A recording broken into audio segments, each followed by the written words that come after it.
咱明年要选总统，总统大选的议题内底嘛有讲到女性治理。赖清德是表示，未来伊副总统的人选会大声考虑女性。也若侯友宜是讲，若是互伊选调，内阁成员的女性比例会向4成去调整。也若外界即马是关心国民党和民众党敢会整合，郭文德是回应讲，国民党的条件讲无要比民调，根本就无诚意，伊认为这毋是要合作。另外，郭台铭昨昏是去屏东向民用工厂火灾的罹难者念香致意。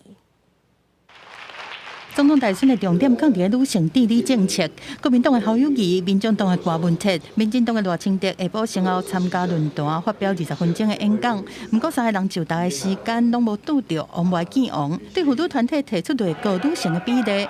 侯友宜承诺讲以40%为目标，赖清德讲以副总统的人选会先考虑女性。如果有机会领导这个国家，这个内阁女性1/3。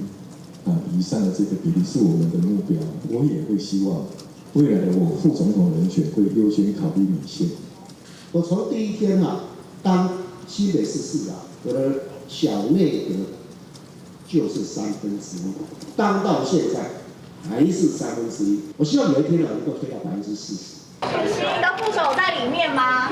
选情愈来愈热，副手的话题引起讨论。传出郭文德想要找前雅虎大中华董事总经理周凯莲来做副手，两个人真加了共台，但无伤侪互动。周凯莲讲，不管对一个参选人，只要会当尽一寡力量，拢真愿意斗3工。另外，还有拿北合的进度。国民党一直在讲蓝白合嘛，他们的条件，第一不要比民调，第二他们一定要当正的。我觉得是蛮奇怪的，这个是哪一门子的合作？另外，鸿海集团的创办人郭台铭下晡是亲身去屏东，替殉职的消防员和民用的罹难员工来念香。我主张要制度的改革，让打我弟兄有个好的、安全的工作环境，让悲剧不再发生。